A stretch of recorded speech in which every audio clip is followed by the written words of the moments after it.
Ça y est, c'est enfin le moment de vous lancer en tant qu'entrepreneur. Si vous souhaitez bénéficier d'une fiscalité attrayante pour votre entreprise, vous devez absolument considérer la création d'une structure en Suisse. Dans ce guide, je vais vous expliquer étape par étape quelle est la procédure pour créer votre société, quelles sont les différentes conditions à respecter pour les personnes étrangères et vous rappeler quels sont les différents types d'entreprises que vous pouvez créer en Suisse.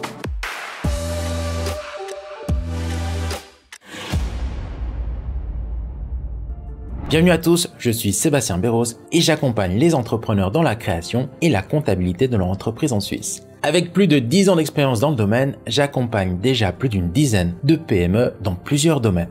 N'oubliez donc pas de vous abonner et d'aimer cette vidéo car je pense que vous aurez besoin de la regarder plusieurs fois pour bien comprendre les différents sujets dont nous allons aborder.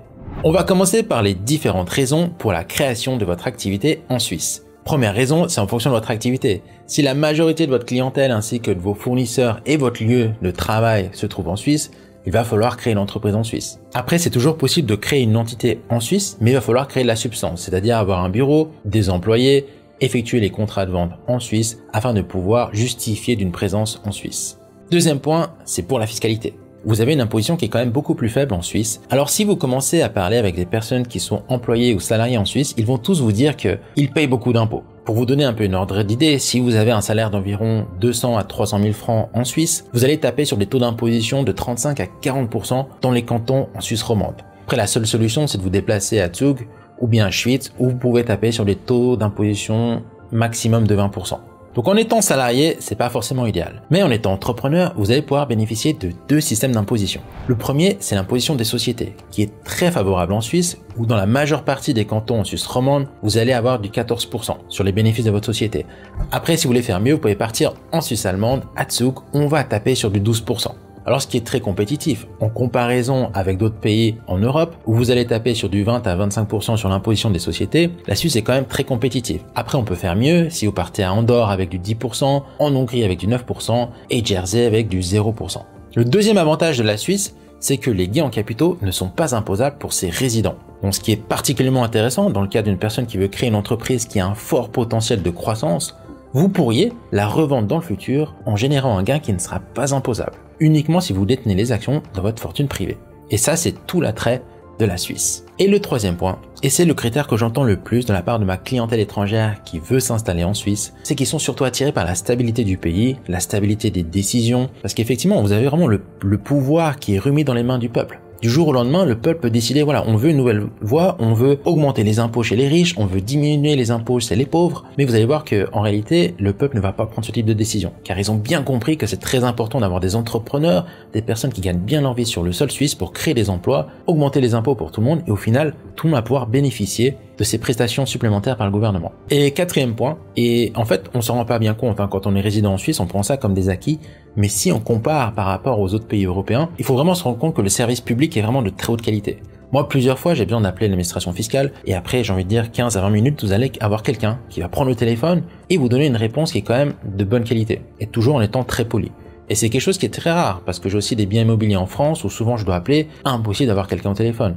Une demande par email, c'est 1 ou 2 semaines de traitement. Vous allez avoir une qualité au niveau du système administratif qui est très élevée en Suisse. Et même ça va plus loin que ça, si vous avez des enfants et que vous les scolarisez en Suisse, vous allez avoir des professeurs qui sont qualifiés, qui sont bien payés, et au final ils vont être motivés. Ils vont être motivés à venir travailler, à donner leurs cours, ils vont se donner de la peine. Et dernier point, alors ça peut être à double tranchant, c'est la qualité du personnel. En Suisse, vous allez avoir des salaires qui sont élevés, donc ce qui va vous permettre d'attirer des talents qui sont au niveau international. Par contre, ça va être aussi à double tranchant. Si par exemple vous venez ici pour créer une usine avec beaucoup de travail manuel, c'est clairement pas en Suisse qu'il faut venir vous installer, car le prix de la main-d'œuvre sera beaucoup trop élevé par rapport à d'autres pays, notamment en Pologne, vous allez pouvoir trouver des employés pour 2 à 3 fois le prix d'une personne en Suisse. Donc ce sera uniquement pour des activités à forte valeur ajoutée où vous pourrez venir vous installer en Suisse. Sinon, ça va être vraiment trop cher au niveau de la main-d'œuvre. Alors je sais que je me suis un peu attardé sur ces points-là, mais j'aime mon pays et c'est très important de vous rappeler les points forts qui font de la Suisse un pays idéal pour tout entrepreneur.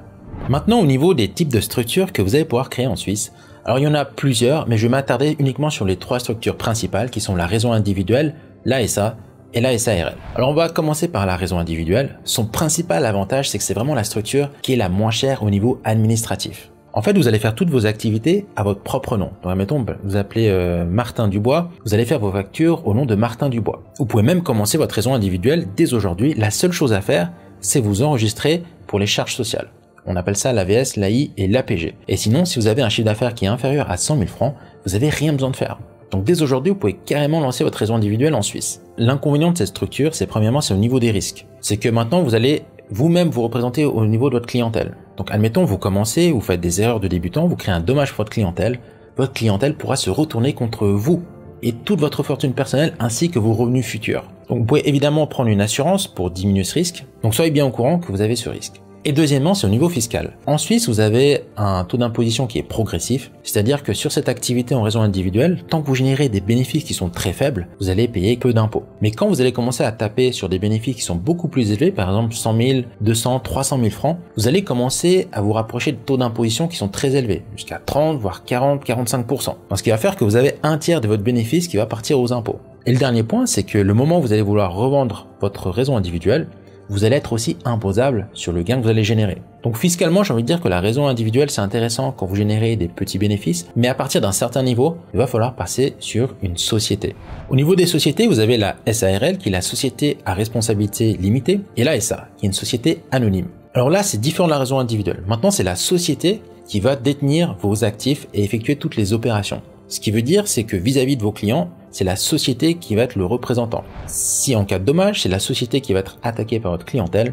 Donc vous, en tant qu'actionnaire, vous êtes protégé. Vous n'allez pas être attaqué en votre qualité d'actionnaire. Vous ne pourrez donc pas perdre plus que votre capital de départ. Par ailleurs, vous allez avoir un peu plus de flexibilité au niveau de la fiscalité. Vous pourrez soit décider de laisser vos bénéfices dans l'entreprise, donc vos bénéfices seront seulement imposables à un taux d'environ 14% en fonction des cantons, puis vous pourrez décider de soit vous verser un salaire ou bien un dividende. Et dernièrement, c'est là où c'est vraiment tout l'attrait de la Suisse, c'est que plus tard, au moment de la revente des actions de votre société, si elles sont détenues dans votre fortune privée, vous ne payerez aucun impôt.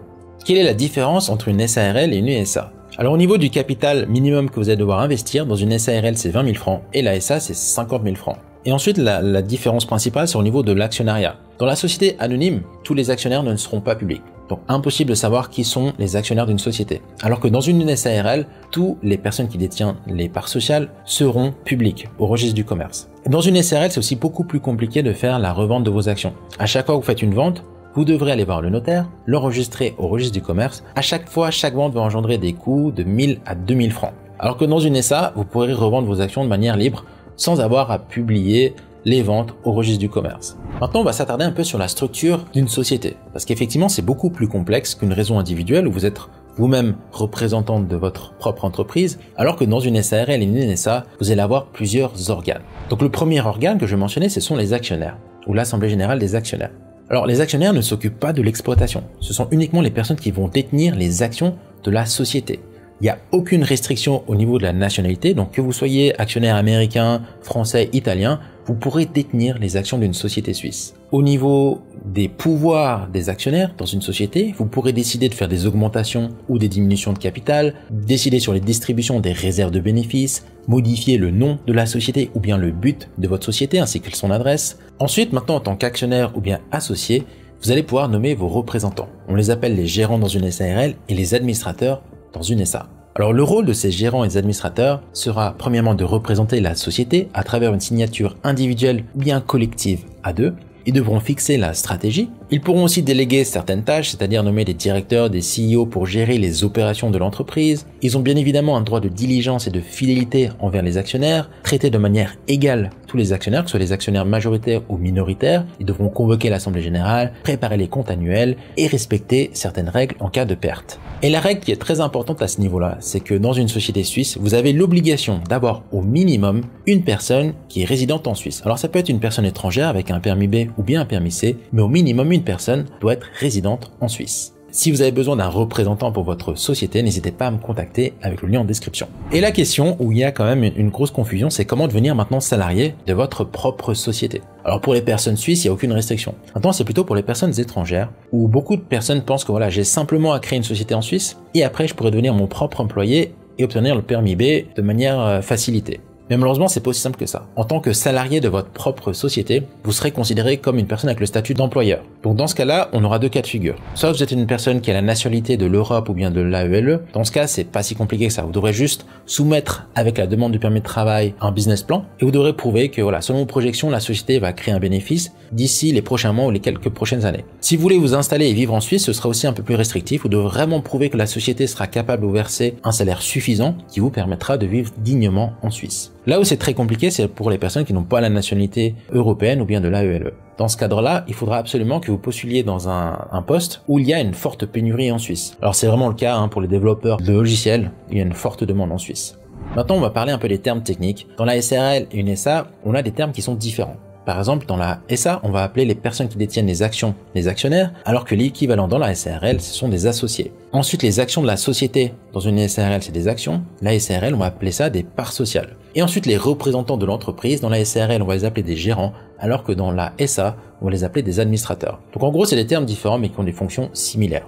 Maintenant, on va parler sur les types de parts sociales d'actions dans votre future société. Dans la SARL, comme on a pu le voir, toutes les personnes qui sont associées de la SARL seront publiques. Donc on pourra savoir exactement quelles sont les personnes qui détiennent les parts sociales. Et à chaque fois que vous voulez faire des ventes, vous devrez passer par le notaire, payer 1000 à 2000 francs pour ses frais et modifier le registre du commerce. Donc ça prend pas mal de temps.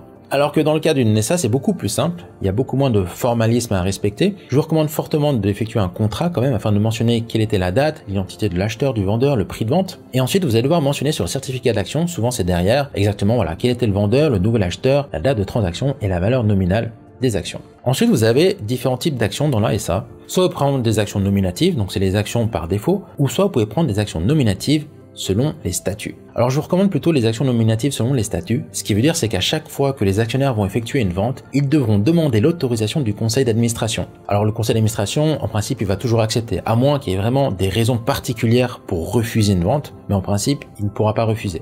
Mais l'avantage de cette procédure, c'est que vous, en tant qu'administrateur, vous allez avoir une trace des transactions. Sinon, c'est très difficile pour vous de savoir quels sont les actionnaires, vous allez perdre le contrôle. Parce qu'effectivement, l'actionnaire A, il peut vendre les actions à l'actionnaire B, mais vous n'êtes pas au courant. On vous l'a pas dit. Donc après, vous n'avez plus aucune trace de qui sont les actionnaires de votre société. Donc je vous recommande quand même vivement de choisir ce type d'action. Maintenant, pour la libération du capital, vous avez trois manières. La première manière, c'est ce qu'on appelle l'apport en espèces. La deuxième, c'est l'apport en nature. Et la troisième, c'est l'apport en espèces avec reprise de biens.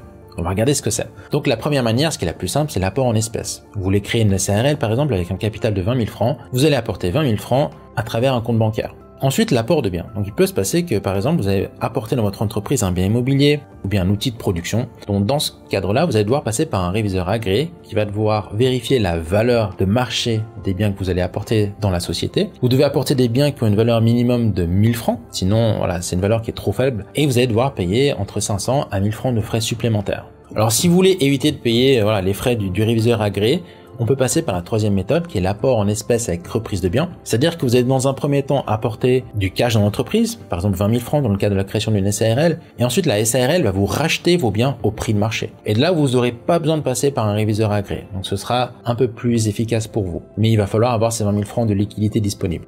Maintenant, sur la libération du capital. Admettons que vous voulez créer une SARL avec un capital minimum de 20 000 francs, mais vous voulez apporter 40 000 francs dans l'entreprise. Donc vous allez avoir plusieurs manières de libérer le capital. Donc dans cette variante, on va mettre un capital social minimum de 20 000 francs. Vous allez faire un apport de 10 000 francs en réserve légale issue du capital et vous allez faire un prêt de 10 000 francs. Et je vais vous montrer exactement quelles sont les conséquences entre ces trois manières. Alors quoi qu'il arrive, vous allez être obligé de verser ces 20 000 francs minimum comme capital social. Le désavantage, c'est que ce montant il va être bloqué. Vous ne pourrez pas vous le rembourser parce que vous devez absolument avoir ce minimum de 20 000 francs. Par contre, l'avantage de ces 20 000 francs, c'est qu'au final, vous allez pouvoir verser un dividende qui est un peu plus élevé dans le futur. Ensuite, vous pourrez décider de verser un agio. C'est ce qu'on appelle les réserves légales issues du capital. Alors, ce montant va permettre de vous verser un dividende qui est supplémentaire dans le futur. Par contre, il sera bloqué. Alors, j'ai plutôt envie de dire qu'il sera bloqué, semi-bloqué. En fait, la moitié de votre capital social sera bloqué dans les réserves, vous ne pourrez pas vous le verser, mais tout le montant qui est supérieur à 50% du capital social pourrait être remboursé sous décision de l'Assemblée générale. Et le remboursement, ce sera net d'impôt. La problématique avec cette variante-là, c'est que vous allez devoir payer le droit de timbre à hauteur de 1%. Donc sur ces 10 000 francs que vous allez apporter, vous allez devoir payer 1% de droit de timbre, soit 100 francs. La dernière version, qui est ma version préférée, c'est de faire un prêt d'actionnaire. Donc c'est la version la plus flexible. Vous pourrez décider que la société vous rembourse ces 10 000 francs quand vous le souhaiterez. Et en plus, vous pourrez fixer un taux d'intérêt. Le seul désavantage, c'est que le dividende que vous pourrez vous verser sera inférieur par rapport à la version où vous augmentez le capital social ou bien que vous augmentez les réserves légales issues du capital. Et concernant les augmentations de capital, je vais aussi vous mettre au courant du droit de timbre. Alors le droit de timbre, c'est une spécificité suisse. Ça a été aboli dans la majeure partie des pays européens. Et on a encore des discussions pour essayer d'abolir ça, mais malheureusement en 2024, vous avez encore le droit de timbre. Alors sur le droit de timbre, vous allez être imposable à un taux de 1% sur les augmentations de capital. Alors la bonne nouvelle, c'est que vous avez une exonération jusqu'à 1 million de capital. Donc jusqu'à 1 million, vous n'allez rien payer. Mais tous les montants supérieurs à 1 million, vous allez devoir payer le droit de timbre. Alors effectivement, il y a des exceptions en cas d'assainissement, mais souvenez-vous bien de cette règle. Parce que beaucoup de personnes font l'erreur, oublient le droit de timbre et ils se retrouvent avec des situations où ils doivent payer avec des intérêts moratoires. Et le dernier piège, faites bien attention, c'est que toutes les augmentations, comme les agios ou bien les réserves légales issues du capital, sont soumises au droit de timbre dès le premier franc. Et ça fait très mal parce que beaucoup de personnes pensent que l'exonération du droit de timbre, c'est pour 1 million, que ce soit du capital social, capital action, ou bien les réserves légales issues du capital, mais malheureusement non. C'est uniquement pour le capital social et le capital action.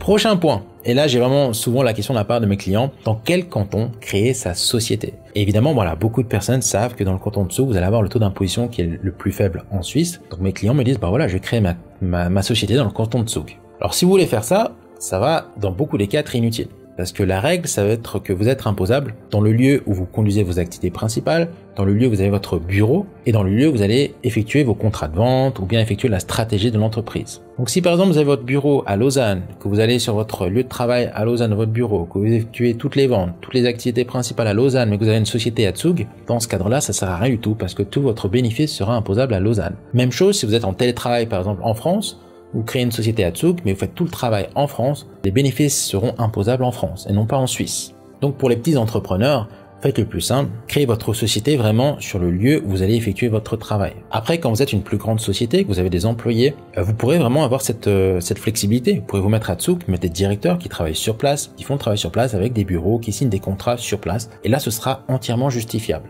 Maintenant qu'on a vu un peu tout le cadre général, on va regarder comment créer sa société. Alors, on va parler uniquement de la SARL et de la SA. Je ferai éventuellement une vidéo séparée si vous êtes intéressé par la raison individuelle et je vais vous montrer exactement comment créer votre société étape par étape. La première étape, il va falloir regarder si votre activité n'est pas soumise à autorisation spéciale.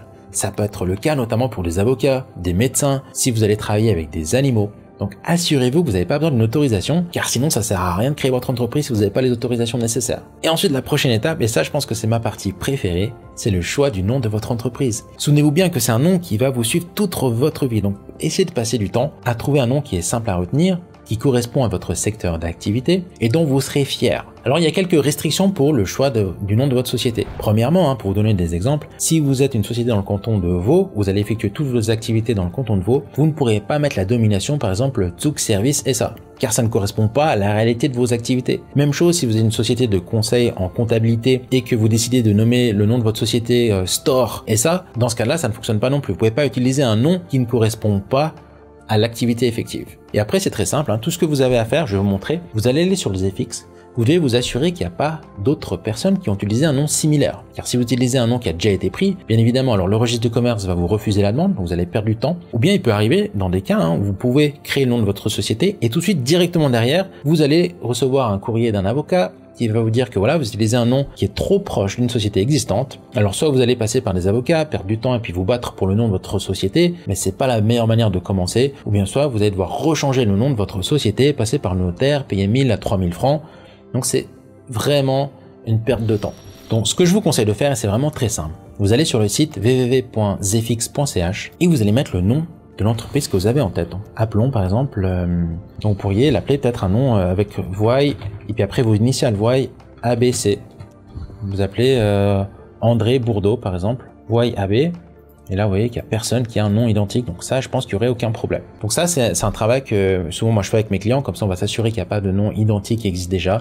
Et le notaire aussi va effectuer une double vérification. Ce qui nous emmène maintenant au prochain point sur quel est le but de votre entreprise. Le but, ça va être un peu le cadre que vous allez décider en tant qu'actionnaire. Et ce cadre-là, les représentants que vous allez nominer, vos administrateurs et vos gérants, ne pourront pas sortir de ce cadre. Ils devront absolument mettre en place une stratégie qui va suivre le but que vous avez décidé. Donc dans le but, c'est très simple. En même temps, vous êtes une société qui veut faire des voyages. Donc vous allez mettre que le but de votre société, c'est d'effectuer des voyages en Suisse et à l'étranger. Après, j'ai souvent la question pour des personnes qui sont actionnaires uniques, qui sont eux-mêmes les gérants et qui travaillent tout seuls dans l'entreprise. Et qui me disent, voilà, moi j'aimerais faire des voyages, mais plus tard, j'aimerais aussi faire de la vente en ligne de caméras, ou j'aimerais aussi faire des prestations de comptabilité. Donc vous pouvez soit vous mettez tout dès le début, tous les secteurs d'activité dont vous pensez que vous allez effectuer dès le début, ou bien soit vous dites que voilà, vous allez le modifier au fur et à mesure de l'évolution des services que vous allez effectuer. Donc ça c'est un peu embêtant parce que vous allez devoir repasser par notaire, changer le but de l'entreprise, payer 1000 à 3000 francs. Ou bien vous vous dites que voilà, vous gardez uniquement l'activité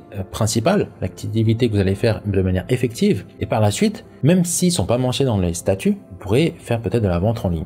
Si vous faites ça, en principe, il n'y a pas de risque si vous êtes l'actionnaire unique. C'est problématique quand vous allez être avec plusieurs autres actionnaires et que vous, en tant qu'administrateur, vous dites voilà, maintenant je vais commencer à faire d'autres choses, je vais faire de la vente de caméras en ligne, mais si c'est pas mentionné dans votre statut, vos actionnaires pourront vous attaquer en disant que voilà, vous avez utilisé les fonds de l'entreprise pour faire des activités dont on ne vous a pas mandaté pour faire. Donc là, il y aura un risque. Et puis après, il y a un dernier risque, c'est au niveau des assurances. Si, admettons, vous dites que voilà, vous allez faire des prestations de la vente en ligne et qu'au final, vous faites des prestations qui sont risquées, notamment sur des chantiers, vous risquez de ne pas être assuré auprès de vos assurances. Donc, si vous avez un accident sur un chantier et que vous n'êtes pas assuré pour ça, l'assurance ne va pas vous rembourser. La révision des comptes.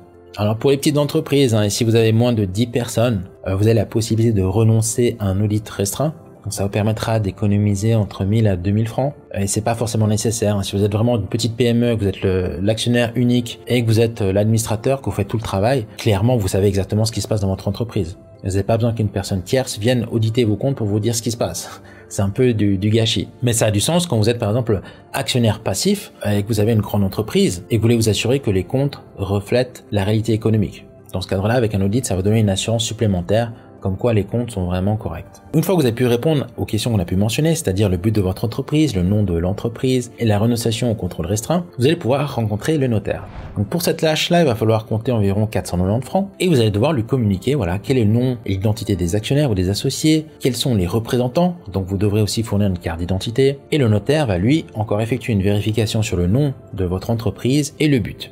Il va vous aider ensuite à rédiger l'assemblée des fondateurs et les statuts de l'entreprise. En parallèle, vous devrez contacter une banque pour créer un compte de consignation. Donc admettons que vous allez créer une SARL avec 20 000 francs, vous devrez consigner, c'est-à-dire faire un versement de 20 000 francs sur un compte spécifique auprès d'une banque de votre choix. Alors pour le choix de la banque, moi je vous recommande surtout d'utiliser UBS. Pourquoi UBS? C'est uniquement parce que j'ai pu remarquer que UBS a les meilleures intégrations avec les logiciels comptables. Alors après, c'est à vous de voir, il y a peut-être d'autres banques qui vont bien fonctionner avec le logiciel comptable que vous allez choisir, mais par exemple dans le cadre de Bexio, qui est le logiciel que j'utilise avec mes clients, j'ai marqué que l'UBS avait quand même la meilleure intégration, ce qui va vous faire gagner du temps et des frais de comptabilité dans le futur. Mais faites bien attention parce qu'évidemment avec l'UBS et certaines banques, vous allez avoir des frais supplémentaires, notamment si vous percevez des paiements en dollars, ils vont souvent prendre 6 à 12 dollars de plus par transaction, donc ce qui peut chiffrer au bout d'un moment. Donc une fois que vous aurez déposé l'argent, vous allez recevoir une attestation de votre banque. Cette attestation, vous devez absolument la remettre à votre notaire dans les meilleurs délais. Et surtout, ne communiquez pas les coordonnées bancaires du compte de consignation. C'est uniquement un compte de passage qui sera clôturé par la suite. Ensuite, tout votre argent sera transféré sur un compte courant. Donc ça, c'est uniquement un compte temporaire. Ne communiquez surtout pas ce compte à vos clients. Et pour ce travail-là, la banque va souvent prélever entre 100 francs à 300 francs pour l'attestation et l'ouverture du compte de consignation. Une fois que le notaire aura reçu l'attestation du compte de consignation, le notaire va envoyer tous les documents au registre du commerce pour l'inscription. Alors le registre du commerce va ensuite vous envoyer une facture qui va vous coûter entre 400 à 600 francs, ça dépend des cantons dans lesquels vous allez créer votre société. Et surtout, souvenez-vous de bien payer la facture dans les plus brefs délais, parce que le registre du commerce attend sur votre paiement afin de pouvoir publier la création de votre entreprise à la feuille d'avis officielle. Et dans un délai de quelques jours, après la date de votre paiement, le registre du commerce va publier votre société à la feuille d'avis officielle et ce sera le début de la création de votre entreprise. Vous pouvez maintenant commencer à effectuer vos opérations. Donc dès l'enregistrement au registre du commerce, surtout n'oubliez pas de transmettre l'avis à votre banque afin que la banque puisse clôturer le compte de consignation et transférer vos fonds sur le compte courant. Et dès que vous aurez votre compte courant, la banque va vous remettre vos nouveaux accès, l'identité de votre compte et vous pourrez commencer à faire vos paiements à vos fournisseurs et faire les encaissements clients. Donc au niveau du total de l'opération, vous pouvez compter sur les frais notaires environ 490 francs, les frais du registre commerce entre 400 à 600 francs et les frais pour le compte de consignation de votre banque entre 100 francs à 300 francs. Et encore de ça, vous devez rajouter les frais pour votre fiduciaire. Alors si vous voulez travailler avec moi je le fais de manière gratuite. Si vous voulez qu'on travaille ensuite ensemble sur l'aspect comptable. Au niveau des enregistrements aux charges sociales et à la TVA, n'oubliez pas que dès 100 000 francs de chiffre d'affaires, vous aurez l'obligation de vous enregistrer à la TVA. Alors je ferai une vidéo séparée pour vous expliquer exactement comment ça fonctionne. Et ensuite, dès la création de votre entreprise, vous allez recevoir un courrier d'ici quelques jours pour vous demander de vous affilier de manière obligatoire au premier pilier, c'est-à-dire l'AVS, l'AI, l'APG et l'assurance chômage. Ma recommandation, c'est de vous inscrire à la FER, FER. Alors, elle existe dans tous les cantons suisse romande, à l'exception du canton de Vaud, malheureusement. Elle a des frais supplémentaires par rapport aux autres caisses d'environ 200 francs. Vous allez avoir une cotisation spéciale pour droit à des séminaires. Mais l'avantage de la FER, c'est qu'elle va vous donner l'opportunité de vous inscrire à leur deuxième pilier, qui est la SIEP, et aussi vous allez avoir un partenariat avec le groupe mutuel, je crois, pour les assurances accidents. Donc ça vous permettra d'avoir, je trouve, une offre qui est efficace au niveau des frais et qui, je trouve, est assez complète. Et ensuite, de manière facultative, vous aurez aussi le choix de vous inscrire à une assurance de perte de gain en cas de maladie ou bien l'assurance responsabilité civile. Encore un petit conseil, quand vous allez créer votre entreprise pendant la première année, admettons vous créez votre entreprise le 1er juin 2024, vous aurez l'opportunité de faire un exercice long. C'est-à-dire qu'au lieu de boucler vos comptes du 1er juin 2024 au 31 décembre 2024, vous pourrez faire une clôture du 1er juin 2024 au 31 décembre 2025. Donc vous ferez votre déclaration fiscale pour la période du 1er juin 2024 au 31 décembre 2025 et vous préparez aussi les comptes annuels sur cette période. Ça vous fera économiser un petit peu de frais. Et le dernier aspect, et là c'est là où je pourrais vous assister, c'est pour la tenue de votre comptabilité. En cas d'indépendant, c'est vraiment faisable de tenir cette comptabilité soi-même. Mais dans le cadre d'une SARL, une SA, je vous déconseille fortement de tout faire tout seul. Car il y aura la déclaration d'impôt, il y a la gestion des salaires, il y a le bouclement annuel, il y a la comptabilisation des comptes transitoires. Il y a tellement de complications que je trouve que c'est trop compliqué pour une personne particulière de gérer tout ça. Donc je vous recommande fortement de prendre rendez-vous avec le lien en description et on va pouvoir mettre en place une collaboration ensemble. À bientôt!